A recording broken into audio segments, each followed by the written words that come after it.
صفا با آقای موشکار، با آقای موشکار.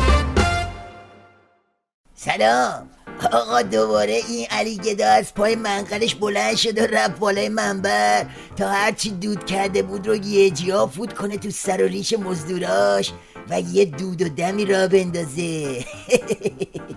رهبر انقلاب اسلامی به تهدیدهای وقیحانه امریکایی‌ها اشاره کردند و گفتند بعد از مدتی سکوت طرف مقابل، یکی از مقامات آنها اخیراً بار دیگر از گزینه‌های روی میز سخن گفته است. آنها از یک طرف اینگونه لاف میزنند و از طرف دیگر میگویند جمهوری اسلامی ایران باید پیشرفت‌های دفاعی خود را متوقف کند که سخنی ابلهانه است.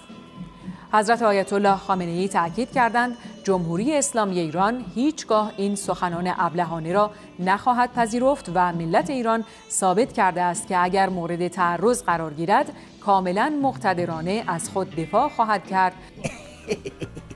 دوده دیگه، دوده میاد و میره، چشم که به هم بزنی باد هوا میشه و اون درد اصلی میزنه بیرون. که همه جا تصرف میکنن. امروز این حوادث گریه آور در یمن جاری است، غربی ها از ظالم حمایت میکنن. هرچی زور زد نتونست جلو خودشو بگیره، بالاخره سوتی رو داد. اونم چه سوتی؟ گریه آور. یعنی ببینید تو چه حالت دلنگونیه این عظما که حتی یه صفت درست حسابی هم نتونست واسه حوادث یمن دست و پا کنه. میگه گریه آور. آره دیگه، اوضاع و احوال منطقه‌ای حسابی اشک خامنه رو در آورده. طوفانیه که بلند شده و تا پریشون کردن عمامه آخوندا پیش میره.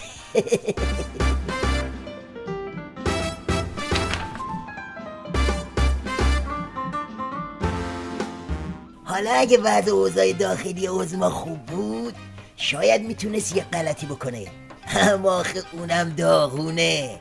از یه طرف این سرتشتک بوفالو میاد تو تیویلیش و واسه تیم مذاکره کننده خط و نشون میکشه که آقا با سرب داغ طرفید.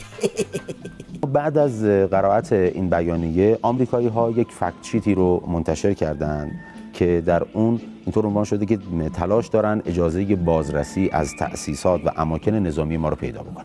سوال من اینه، به نظرتون دلیل اصرار غربی ها برای بازرسی از تأسیسات دفاعی ما چیه؟ این موضوع دقیقاً مثل یک خیانت است، اصلا وطن فروشی است. اگر کسی این حرف ها را بزنه ما با سرب داغ جواب او را خواهیم داد. میگه اگه بخواید دست از پا خطا بکنید و سر امنیت نظام مذاکره کنید سربیتون میکنید. حالا همزمان با قپیای این یارو معاون اول شیخپری آب پاکی رو میریزه رو دست دلواپسا و میگه توافق کردیم تموم شد رفت. در هسته‌ای به قدم آخر رسیده ایم. جز نگارش متن توافق در تمام موارد اختلافی به توافق رسیده ایم. این از وضعیت داخلی، اونم از هوای پس منطقه‌ای. حالا وقتی آخوندا تو این گیره بحرانا گیر میکنن به جفتک کوبی میفتن و مثل این رأس اول لاریجانی ها حرفایی میزنن که مرغ پختم از خنده ریسه میره. مخصوصاً که در ماه رجب که ماه حرام است و حتی در زمان جاهلیت اعراب برای آن حرمت قائل بودند، شما که مسلمان هستید باید حرمت این ماه را حفظ کنید و دست از خونریزی مسلمانان بردارید و خود میدانید که با این جنگ افروزی به مقاصد سبک خود نمی رسید، بلکه شأن و جایگاه شما در بین مسلمانان مخدوشتر خواهد شد.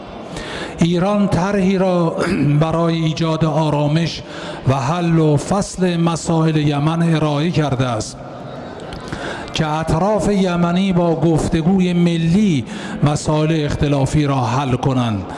قبل از همین دیگه، سالی به 12 ماه میزنن و میکشن و میبرن. عد حالا که طوفان اومده سراغ عمامشون به یاد ماه رجب افتاده.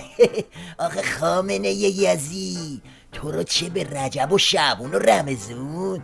تو ماه جوان و تیغ ضرب العجل رو بچسب که این دفعه دیگه هیچ رقمه نمیتونی از دستش خلاص شی.